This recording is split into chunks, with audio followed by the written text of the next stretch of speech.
하나님 말씀 창세기 49장 1절로 12절 말씀 교독합니다. 오늘 말씀은 창세기 새벽 묵상에 이어지는 말씀입니다.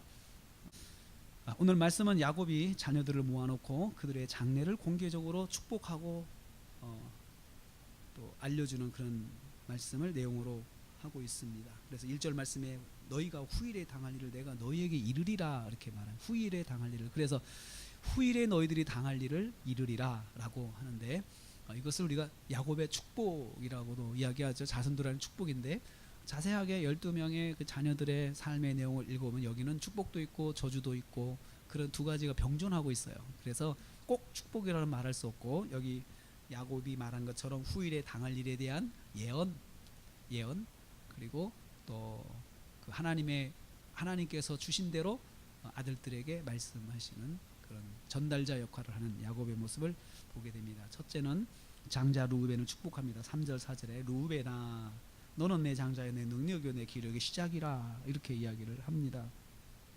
르우벤은 12명의 아들 중에 장자입니다. 르우벤의 장점이 있습니다. 르우벤은 위풍이 월등하고 권능이 탁월하다. 위풍이 월등하고 권능이 탁월하다. 이 말씀은 풍채가 기품이 있고 힘이 장사였습니다. 그리고 또 다시 말하면 건강하고 건장하고 잘생긴 외모로 사람들의 호감을 넉넉하게 받았던 사람이었습니다. 다른 형제들과는 다른 그런 특별한 장점을 가지고 있었어요. 그런데 이 사람은 4절 말씀 보니까 이렇게 말합니다. 물의 끓음 같았다. 물의 끓음 같았다. 이 사람이 물의 끓음 같다는 것은 비유적인 표현인데 음탕하고 경박하다는 뜻입니다.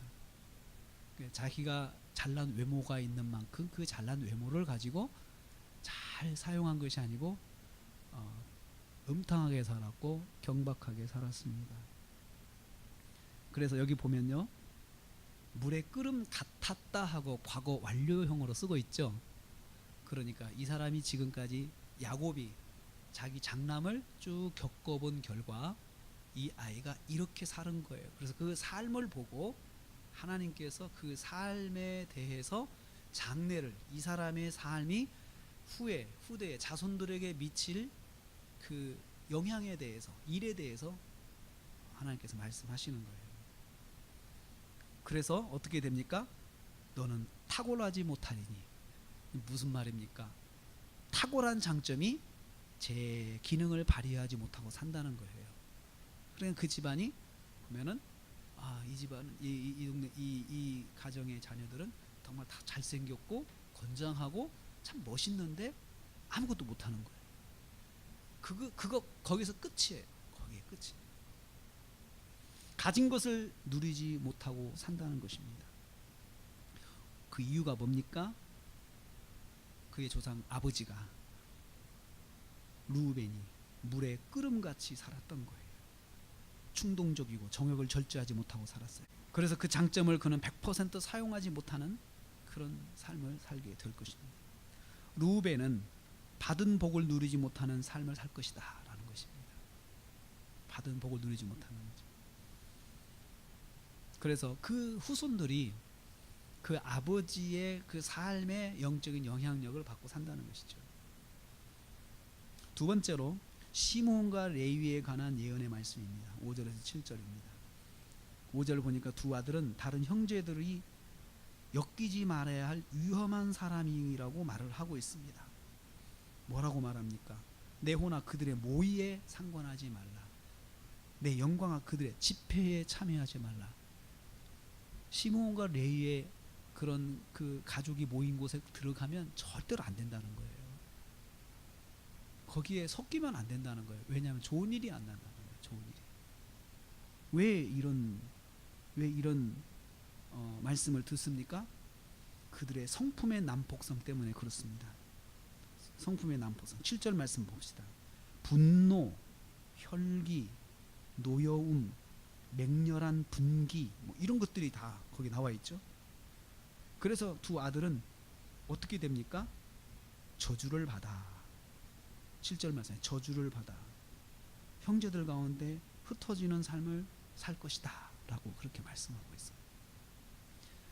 시몬과 레위의 삶에서 가장 큰 약점은 이 사람들은 이 참지를 못했어요.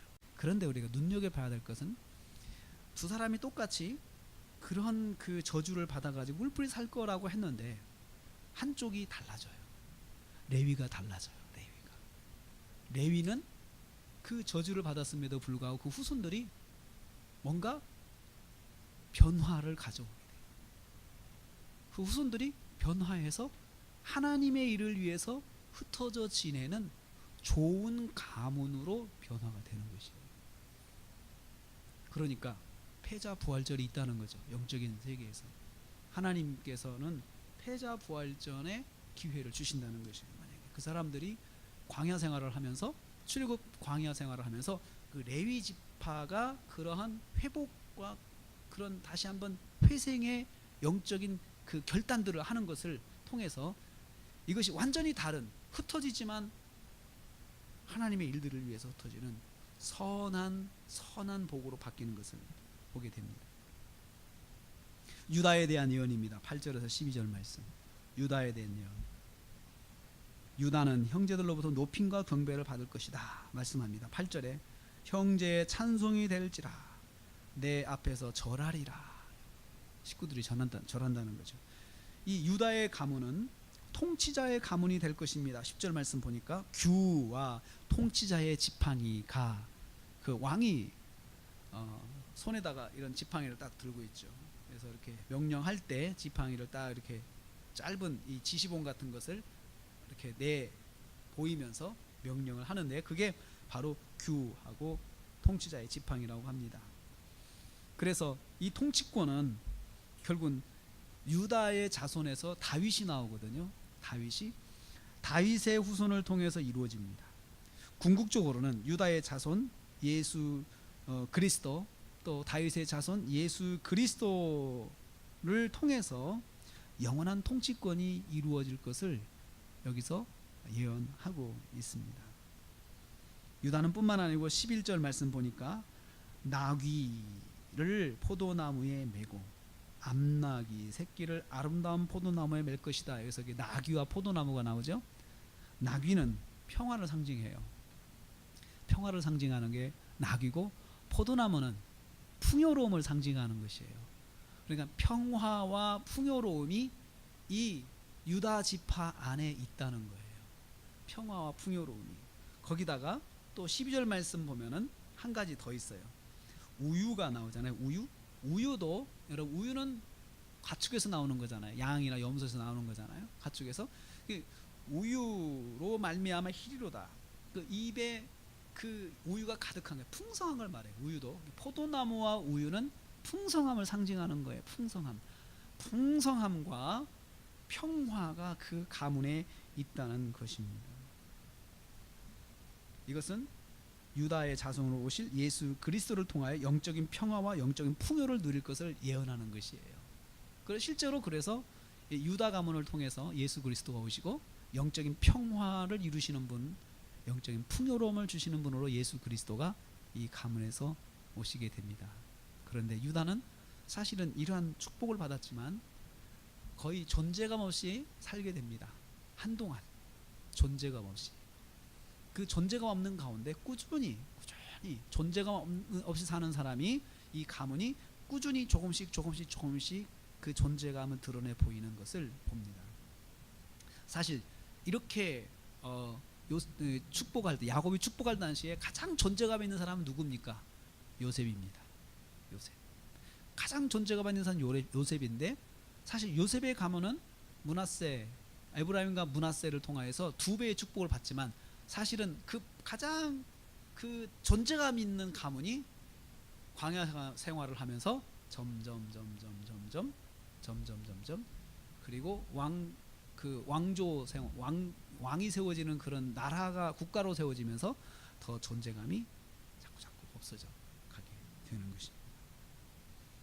그렇기 때문에 하나님께서 하시는 일에는 지금 현재 이렇다 해서 끝까지 그렇게 될 거라고 예단을 해서도 안 되고 지금 빈곤하다고 해서 끝까지 그렇게 될 것이다 라고 결론을 내려서도 안 되고 오직 하나님의 뜻과 하나님의 은혜를 기다리면서 하나님 말씀에 순종하고 말씀대로 따라가면 복이 있다는 것입니다. 요한복음 10절 말씀이 이렇게 말씀합니다. 내가 온 것은 양으로 생명을 얻게 하고 더 풍성히 얻게 하려 하는 것이라. 바로 유다의 복이 예수 그리스도를 통하여서 이루어지는 것을 성경이 말씀하고 있습니다. 유다는 메시아의 가문이 되는 축복을 받았습니다. 저는 생각해 봅니다. 똑같은 형제들이 똑같은 부모 밑에서 자랐는데 누구는 이렇게 복을 받고 누구는 정말 나중에 거의 역사 속에 사라지는 가문이 돼버리는데 그 기준이 뭡니까? 그 비결이 뭐라고 생각하십니까? 여러분들이 성경 읽을 때 그걸 한번 찾아보기를 원합니다. 그 비결이 뭘까? 없어지는 가문의 비결, 서서히 일어나는 가문의 비결 딱 한 가지입니다. 하나님의 말씀 기준으로 사느냐 살지 않느냐. 성경 그걸 말합니다.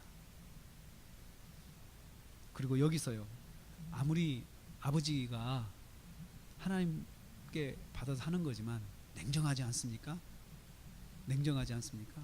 어떻게 자녀에게 너는 저주를 받을 것이다 라고 이야기하라고, 어떤 자녀한테는 정말 풍성한 은혜, 생명의 은혜가 있을 것이다 라고 이야기를 하고, 이렇게 어떤 자녀는 좋게 이야기하고 어떤 자녀에게는 나쁘게 이야기하고, 그 기준이 뭘까요? 야곱의 개인적인 의지가 아니고 하나님이 주시는 것을 그대로 받아서 하기 때문에 그렇습니다. 하나님께서 주시는 대로.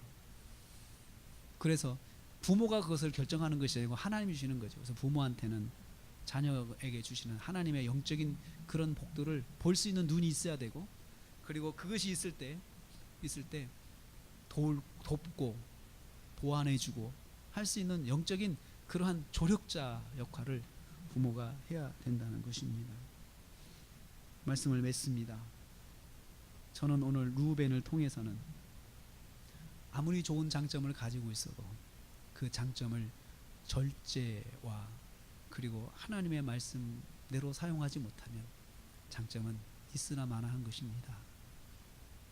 그렇지만 시므온과 레위 가운데 또 품성의 그런 연약함이 있는 사람도 정말 하나님의 복을 받는 데 있어서 장애가 되는데, 나중에 레위는 그 품성을 극복을 합니다. 하나님 말씀 붙잡고 극복을 합니다. 그래서 그 사람들이 레위가 성격이 변한 건 아닙니다. 그들의 품성이 긍정적으로 사용되는 것이에요. 아주 열심으로 하나님의 일을 하려면 얼마나 부지런해야 될까요? 근데 이 레위의 성품 자체가 아주 열정적이니까 그 하나님의 일들을 다 감당하는 거예요, 열정으로. 그런데 이것이 부정적으로 사용되니까 사람을 죽이고 전쟁을 하고 사람을 속이고 싸우고 하는데 사용이 됐었죠. 그것이 하나님께 붙잡히니까 그렇게 평생 하나님의 일을 감당하는 일로 사용되는 것을 극복을 합니다. 유다는 존재감이 없는 사람이었지만 조금씩 말씀대로 살아가는 그런 삶을 통해서 점점점 가문이 세워지고 예수님의 가문으로 이제 가게 되는 그런 것을 봅니다. 여러분, 하나님께서 우리의 삶을 보십니다. 이 자녀, 내 자녀에 대한 그 하나님의 그 축복과 저주는 무엇을 통해서 근거로 해서 했어요? 이들의 지금까지 삶이에요. 어떻게 살았느냐는 거예요. 어떻게 살았느냐.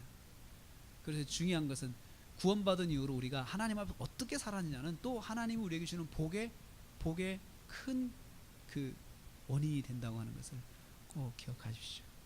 오늘 저녁에 저희들이 하나님 말씀 앞에 서기를 원합니다.